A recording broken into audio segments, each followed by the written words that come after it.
Last میں اگر یہ بجلی کے پروجیکٹس کو کینسل نہیں کرتے مسلم لیگ نون والے میاں صاحب تو آج ہمارے پاس 10,000 میگا واٹ ایکسس ہوتی ہے۔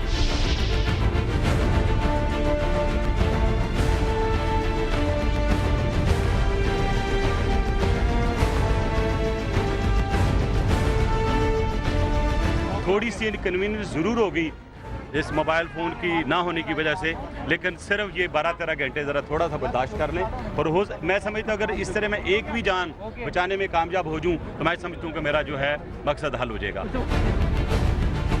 بہت اریٹیٹنگ تھا، بہت بورنگ ہوئی، چاند رات کسی سے کانٹیکٹ نہیں ہو پا رہا تھا، اگر آپ مارکیٹ میں تو بہت پرابلم ہو رہی تھی۔ 60s میں جا چکے ہم لوگ، ہمیں ایسا فیل ہوا تھا بالکل، مطلب لائف ہماری رک گئی تھی۔ دوستوں کو جب ایک چیز کی مبارکباد نہیں دے، نہ ہی کسی چیز سے رابطہ نہ ہو، تو بندہ ایسے بور گھر میں بیٹھا ہوا، فارغ بیٹھا ہوا، تو کوئی فائدہ نہیں۔ چند دنوں کے بعد میں یہ بھی بتاؤں گا کہ کراچی میں کیا ہونا تھا، کراچی میں کتنے بم پھوڑے جانے تھے، اور ایک بات کہ اس دن رات کو کراچی میں ایک ٹارگٹ کلنگ نہیں ہوئی۔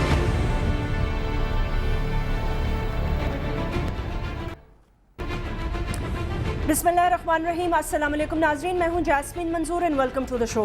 ناظرین، مجھے بڑی حیرانی ہوئی جب چاند رات کو یہ اعلان ہوا کہ جی چاند نظر آ گیا ہے الحمدللہ شوال کا، اور کل عید الفطر ہوگی، تو ظاہر سی بات ہے سب سے پہلے انسان یہی کرتا ہے کہ اپنے آس پاس کے لوگوں کو مبارک دیتا ہے، اس کے بعد اپنے دوستوں سے یا اپنے رشتہ داروں سے بات کرتا ہے۔ لیکن چلیں یہ ساری چیزیں تو اسائڈ، سوال یہ پیدا ہوتا ہے کہ ایمرجنسی ہاسپٹلز، اس کے علاوہ جو لوگ بیچارے بازاروں میں پھنسے ہیں وہ بازاروں میں پھنسے رہ گئے، جو کہیں گئے ہوئے ہیں، اور ایک پینک پورے ملک میں پھیل گیا بیکاز آپ نے میجر جو پاکستان کی سٹیز ہیں وہاں 15 اور 18 گھنٹے کے لیے موبائل سروسز کو معطل کر دیا، یعنی کہ آپ نے بند کر دیا۔ اس سے ایک دن پہلے آپ نے نہ کوئی ایڈ دیا، نہ آپ نے کسی کو کچھ بتایا، نہ آپ نے کسی سے کوئی مشورہ کیا، نہ عوام کو آپ نے کانفیڈنس میں لیا۔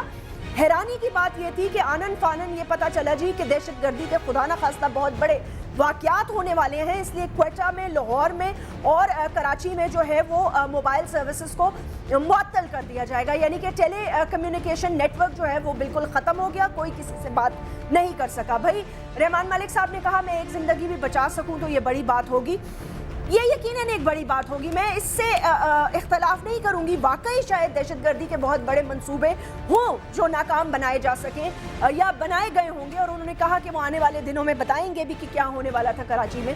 جو میری ایک بات سمجھ میں نہیں آ رہی وہ یہ کہ جب GHQ پہ حملہ ہوا پورے پاکستان کے موبائلز چل رہے تھے، کوئی سروس معطل نہیں کی گئی۔ جب یہاں نیول بیس پر حملہ ہوا اور پاکستان کے اورائن طیارے اڑائے گئے، سارے پاکستان کے موبائل نیٹ ورکس چل رہے تھے، کوئی موبائل سروس معطل کرنے کی حکومت نے کوشش نہیں کی۔ اور اس کے بعد ابھی حال ہی میں سب سے امپورٹنٹ جو ایک اور ریسنٹ واقعہ ہے وہ یہ ہے کامرا بیس پر اٹیک۔ جب یہاں اٹیک ہوا تو یہ بھی اطلاعات آئیں کہ جو پلانرز اندر آ چکے تھے، وہ ماسٹر پلانر تھا وہ باہر موبائل سے اطلاعات دے رہا تھا۔ یہ بہت ساری باتیں ایسی آئی ہیں سامنے منظر عام پر، اور لوگوں نے ایک دوسرے کو اطلاع کر کے بھی بتایا۔ تو سوال یہ پیدا ہوتا ہے کہ جب دہشت گردی کے اندھوناک واقعات جو کہ 24 گھنٹے 18 گھنٹے کے آپریشنز پر مشتمل رہے، تب تو کوئی سروسز بند نہیں کی گئی، لیکن اس دفعہ یہ ایک ایسا انوکھا کام کیا حکومت وقت میں جس میں بہت ساری جو سوالیہ نشان ہیں وہ اٹھ رہے ہیں۔ بہت سارے لوگ یہ بھی کہہ رہے ہیں کہ نیٹ ورک سروسز سے جو ایک خاص اماؤنٹ ہے کچھ لے دے کا وہ بھی طے ہو رہا تھا۔ اب یہ کہاں تک سچ ہے، یہ کہاں تک نہیں، یہ تو جب بات آگے بڑھے گی اور کوئی انکوائری ہوگی تو پتہ چلے گا۔ لیکن اس چھوٹے سے وقفے کے بعد ہم اپنے تمام جو آج کے گیسٹ ہیں ان سے یہ بھی پوچھیں گے کہ اب عید الفطر بھی گزر گئی ہے، اب 27 اگست بھی آنے والا ہے، بہت ساری چیزیں ہونے والی ہیں، سو کیا الیکشنز کی تیاری ہے، کیا ہونے والا ہے ملک میں؟ اب واپس سیاستدان ایک دوسرے کی طرف وہی پرانی باتیں گھسیٹیں گے یا کوئی نئی بات کی طرف بھی جائیں گے؟ Right after this short break.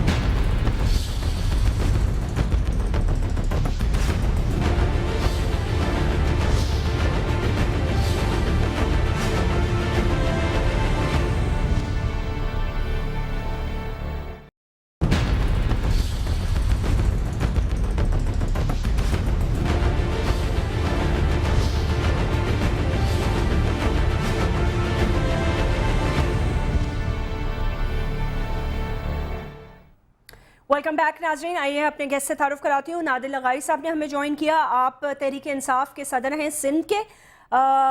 Thank you very much for joining us. Nihal Hashmi Sahab आप प्रेसिडेंट हैं पाकिस्तान मुस्लिम लीग नवाज कराची और उनके एक सीनियर मेंबर भी हैं। इसी तरह नवीद चौधरी साहब आप एडवाइज़र भी हैं सदर आसिफ अली जरदारी के और पाकिस्तान पीपल्स पार्टी के एक सीनियर रुकन भी हैं। आप सब लोगों को वेलकम, बहुत बहुत शुक्रिया तशरीफ़ लाने का।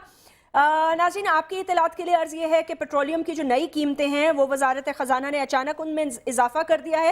हाई स्पीड की डीज़ल अब 4 रुपये महंगी कर दी गई है। पेट्रोल की कीमत में 3 रुपये 21 पैसे इजाफा कर दिया है। लाइट स्पीड डीजल में 3 रुपये का इजाफा। सो इन टोटल पेट्रोल अब तकरीबन चला गया वापस 97 पर। 105 रुपये 80 पैसे तो फ़र्क नहीं पर 106 रुपये ही हो गया हाई स्पीड डीजल और लाइट डीजल 93.11। नादिल लगारी साहब सबसे पहले तो मैं ये पूछूंगी कि ये बताइएगा कि तहरीक इंसाफ को ज्वाइन करने का फैसला कैसे किया, क्यों किया? देखिए मैं इससे पहले पाकिस्तान में हमने एक पार्टी फॉर्म की थी मिल्लत पार्टी, और वो मिल्लत पार्टी मर्ज हो गई थी इनटू PML। और उसके बाद से फिर जब इलेक्शन आया हम उस प्लेटफॉर्म पे हमने इलेक्शन लड़ा। फिर हमने ये देखा कि जो ओवरऑल सिचुएशन मुल्क की है और जो ये बड़ी पार्टीज़ इस वक्त सो कॉल्ड बड़ी पार्टीज़ हैं, इनका जो इनकी आइडियोलॉजी है या जो इनकी इस वक्त पार्टी के अंदर जो ये जिस तरह की ये मुल्क को चलाने की इनकी स्ट्रैटेजी है या जो भी चीज़ आप कहें, उससे मेरा ज़ाती तौर पे इख्तिलाफ था। और मैं समझता हूँ कि आज पाकिस्तान के अंदर वो वक्त आ गया है कि आपको इधर एक रियल तब्दीली की ज़रूरत थी। पाकिस्तान तहरीक इंसाफ की आइडियोलॉजी जो है यहाँ पे पर्सनालिटी की वर्शिप नहीं है, बल्कि बेसिकली आइडियोलॉजी और पार्टी की जो फ़िलासफ़ी है और जो पाकिस्तान के लिए हम कुछ करना चाहते हैं एज ए पार्टी, और इस पूरे तहरीक इंसाफ को जिस तरीके से एक डेमोक्रेटिक इंस्टीट्यूशन में तब्दील करने की कोशिश की जा रही है, तो उस चीज़ ने मुझे वाकई इम्प्रेस किया था। और मैंने ज़ाती तौर पे एक मुश्किल फ़ैसला होता है एक पॉलिटिशियन के लिए, लेकिन मेरी नज़र में मेरे लिए बहुत आसान फ़ैसला था, क्योंकि एक ऐसे कॉज़ की तरफ हम जा रहे थे जहाँ हम अपने मुल्क की खिदमत कर सकते हैं, चाहे किसी भी शेप में हो। तो आप समझते हैं कि इमरान और उनकी जो पार्टी है वो अब थर्ड अल्टरनेटिव है पाकिस्तान के लिए? देखें अल्टरनेटिव से ये तो आपके सामने बहुत सारे सर्वेज हैं, वो सारा ख़ुद प्रूफ कर रहे हैं कि हम किस पोजीशन में हैं इस वक्त पाकिस्तान के अंदर। लेकिन ज़ाती तौर पे मैं ख़ुद, क्योंकि आवाम के अंदर हम रहते हैं, आवाम के जज्बात का हमें एहसास है, जो मैं देख रहा हूँ वो मुझे तो ये बड़ी साफ़ तरीके से नज़र आ रहा है कि तहरीक इंसाफ के बारे में पब्लिक ओपिनियन जो है वो बहुत ज़्यादा फेवरेबल है। हाँ, पाकिस्तान तहरीक इंसाफ के अंदर जो इलेक्टेबल की जो सियासत है या कॉन्स्टिट्यूंसी बेस्ड सियासत है, वो उस तरफ उसका अभी वो पोजीशन इसलिए नहीं आ रही क्योंकि हमारा सारा ध्यान ये है कि हमने पब्लिक को उनकी जो उमंगें हैं और जो पब्लिक की रियल डिमांड है और जो 60 साल से इनको बिल्कुल पीछे रखा गया है, एक सर्टन तबके ने इस मुल्क के ऊपर हुक्मरानी की है, चाहे वो किसी भी शेप में हो। तो और फिर आपकी फैमिली मेंबर्स हर कोई आ जाता है, एक दूसरे को रिप्लेस करता जाता है। आप चेंज कर सकते हैं, मेरी नज़र में तहरीक इंसाफ एक ऐसा प्लेटफॉर्म है। बट योर रियल थ्रेट और लेट्स से जो उसके साथ आपका एक्चुअल इलेक्शन कंटेस्ट होने वाला है वो पाकिस्तान मुस्लिम लीग नवाज है, इज दैट करेक्ट? देखें इट्स नॉट पाकिस्तान मुस्लिम लीग नवाज और पीपल्स पार्टी। हम समझ रहे हैं कि वो जो एक सिस्टम इस वक्त, चाहे इनकी गवर्नमेंट पंजाब में हो, उसके बारे में आगे प्रोग्राम में इंशाल्लाह ताला हम उस पर भी डिस्कस करेंगे, लेकिन पीपल्स पार्टी की फेडरल लेवल पे गवर्नमेंट हो, तो ये दोनों साइड पे और इन दोनों पार्टीज़ को बहुत सारे मौके मिले पास में, 2-2 3-3 दफ़ा ये लोगों ने गवर्नमेंट्स की। और आज जो इनकी सिचुएशन है वो ये है कि इस मुल्क को उस जगह पे हमने ला के खड़ा कर दिया है कि डेस्परेशन बढ़ गई है, इन्फ्लेशन बढ़ गई है, अनएम्प्लॉयमेंट है, लॉ एंड ऑर्डर की सिचुएशन, ये इंस्टीट्यूशंस तबाह हो गए। तो ये निहाल हाशमी साहब, लोग कह रहे हैं कि जो लेटेस्ट भी आए हैं गैलप के या दीगर जो सर्वेस हैं, वो जब अपने मतलब के आते हैं तो लोग नहीं मानते, जब अपने मतलब के आते हैं तो उनको मान भी लिया जाता है। आई रियली डोंट नो कितना उसको करेक्ट समझाया जाए या नहीं।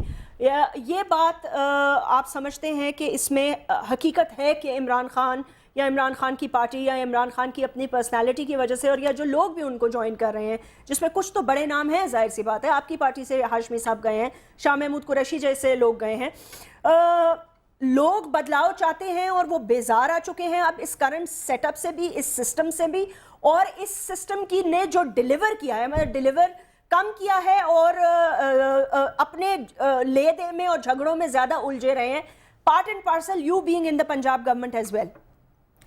बिस्मिल्लाहिर्रहमानिर्रहीम। सबसे पहले तो जैस्मिन आपको, आपके पूरे समा की टीम को और पेट्रोल के महंगाई के सताए हुए लोगों को, बिजली के मारों को, महंगाई से कमर टूटी हुई आवाम को ईद की मुबारकबाद देना चाहता हूँ मैं। खैर मुबारक। बहरहाल हर हाल में ईद तो ईद है, ईद मनाना है। जो आपने सवाल किया वो ये कि थर्ड फोर्स या कोई थ्रेट यकीनन नहीं है, इनको ये हक़ हासिल है कि ये चाहें जिस तरह की सियासत करना चाहें करें। थर्ड फोर्स जब आता है ख्याल तो बकौल मुशाहिदुल्लाह खान के दो ही फोर्स है, एक मर्द की एक औरत की, तीसरी फोर्स तो कोई होती ही नहीं है। तो अगर ये थर्ड फोर्स बन के आना चाहते हैं तो बस अल्लाह ही रहम करे। जहाँ तक इनकी पॉलिसी प्लान प्रोग्राम की बात है तो मैदान खुला हुआ है, ये आएँ ये लड़ें। सिस्टम फेल नहीं हुआ है, लोग फेल हो गए हैं, पार्टियाँ फेल हो गए हैं, इनफरादी तौर पे फेलियर हुई है, चीज़ें फेल नहीं हुई है। हम अगर हमारी परफॉर्मेंस अच्छी नहीं है तो हम ये कैसे कह सकते हैं कि ये स्टूडियो अच्छा नहीं है, ये चैनल अच्छा नहीं है। मैं अगर अच्छा नहीं हूँ तो इसको मैंने चैनल तो नहीं ख़राब, वहाँ पे जो लोग बैठे हुए हैं उनकी परफॉर्मेंस, उनकी गवर्नेंस ख़राब है। और जब गवर्नेंस ख़राब होती है तो फिर वो इल्ज़ाम लगा देते हैं सिस्टम के ऊपर। इलेक्शन चंद दिनों की बात है, इलेक्शन आ जाएगा। कैसे आपको पता चंद दिनों की बात? नहीं, अब ये साल के एंड में अगले साल इलेक्शन इन्होंने कराना, अगर ना हुए तो इलेक्शन तो कराना है। नहीं कराना है, लेकिन मुल्क क्या, एक सेकंड, आप कह रहे हैं इलेक्शन कराना है, ठीक है। यहाँ पर दहशतगर्दी के मद में मोबाइल फोन्स पूरे मेजर सिटीज के मुअत्तल कर दिए गए। मैंने ऐसा कभी नहीं सुना। और जो मैंने शुरू में मिसाल भी दी कि जब कामरा पे अटैक हुआ मोबाइल चल रहे थे, GHQ पे अटैक हुआ मोबाइल चल, जहां भी दहशतगर्दी हुई मोबाइल चलते रहते हैं। आप कह रहे हैं इलेक्शन होंगे, कैसे होंगे? जैस्मिन, मेरे नाकिस राय में जो मैंने जिस दिन ये मोबाइल ऑपरेट नहीं हो सका तो फिर मैंने PTA को भी देखा और पढ़ा और समझा कि क्या कोई ऐसी प्रोविजन है, क्यों बंद किया गया है। हाँ। तो उसमें ऐसी कोई प्रोविजन नहीं है कि ऑल ऑफ अ सडन आप, क्योंकि हम कंज्यूमर हैं, हम बाई करते हैं, ये कोई सर्विस नहीं है, ये वी आर कंज्यूमर, ये मार्केटिंग एक सिस्टम है, इसमें गवर्नमेंट का कोई लेना देना नहीं। PTA नहीं कर सकती। PTA अगर नोटिस करना होगा तो उस पर्टिकुलर कंपनी को नोटिस करेगी अगर उसने कोई उसके कवानीन की खिलाफ वर्जी की हो। मगर PTA ने ये किया, ये गवर्नमेंट ने ये किया कि उसने डायरेक्ट जो कंज्यूमर थे वो सफरिंग हो गए। लोगों को किसी को मुबारकबाद देने से लेके बहुत सारी तला देनी होती। मेरे इल्म में यह है कि शायद इसमें माल का लेन देन का मामला था। वो जो कंपनीज थे उनसे ईदी मांगी गई थी। ईदी मांगी गई थी? ईदी मांगी गई ईदी तो नहीं, भत्ता ही मांगा गया होगा ना। इस शहर में ईदी मांगने का बहुत सारा तरीका है। कोई ज़कात के नाम के, कोई फितराना के पर्ची दे जाते हैं। इसी तरह पाकिस्तान में भी ईदी मांगने का ये तरीका है। तो मैं ये समझता इससे इतना गलत मैसेज गया है पूरे पाकिस्तान को और लोगों को, पूरी दुनिया को। लोग खौफजदा रहे हैं, लोग मसाजिद में, ईदगाहों में खौफजदा रहे कि नौज़ बिल्लाह, अल्लाह ना करे कहीं पे कोई ऐसा वाक़या ना हो गया हो या कहीं पे वाक़या होने वाला ना हो। तो मैं समझता हूँ इसको कहते हैं, ये सिस्टम फेल नहीं हुआ, एक फर्द वाहिद का फेलियर है। एक फर्द वाहिद नहीं, पूरे अफराद जो सिस्टम चला रहे हैं, या वो चला नहीं सकते या चलाना नहीं चाहते, या कैपेबिलिटी नहीं है या विल नहीं है। विल नहीं है, यकीनन ये बात है। और मैं समझता हूँ इसके ऊपर एक जुडिशियल इंक्वायरी होनी चाहिए। एक तो आपने जुडिशरी को किसी चीज से पीछे ना छोड़ना। आप मीडिया की इंक्वायरी करवा लें कि वो मीडिया की क्यों करा रहे हैं भाई? हुकूमत खुद क्यों नहीं इंक्वायरी करती? देखिए, हुकूमत की गवर्नेंस आप आवाम से जाके पूछें। आज जिनको ये मोबाइल सर्विस मुअत्तल रही, आप जाके उन पेट्रोल में, मोटरसाइकिल में पेट्रोल भरवाने वाले से पूछें, उन लोगों से पूछें जिन्होंने अपने बच्चों की छोटी छोटी खुशियां पूरी नहीं कर पाई। क्यों? कि महंगाई है, उनके बाप के पास इतने अखराजात नहीं, उनके घर वालों के पास वो हालात नहीं है। उनसे, औरतों से जाके पूछे, उन सिलाई मशीन से जाके पूछे जहाँ पे आज पाकिस्तान में इलेक्ट्रिसिटी की फॉल थी, बिजली नहीं आ रही थी। उनसे जाके पूछें, वो ज़्यादा बेहतर बताएंगे कि कौन लोग थे और इन्होंने क्या किया। आवाम से ज़्यादा बड़ा कोई जज नहीं होता। मैं ये समझता हूँ कि अगर मीडिया ही इंक्वायरी कर ले, और ये हक है हमारा पूछने का कि आपने मेरा फोन बंद कर दिया, आपको कौन सा थ्रेट आया था, किस क्वार्टर से आया था? कह रहे थे ना बहुत बड़े वाकयात होने वाले थे, वक्त आने पर बताऊंगा। नवीद चौधरी साहब, ये बताइएगा कि जो दो मेरे मेहमान हैं उनकी आपने राय सुनी, लेकिन ये कि मेरा भी ये सवाल है आपसे, मैं ये पूछना चाहती हूँ कि मुझे नहीं पता ये ऐसा कहीं किसी और मुल्क में हुआ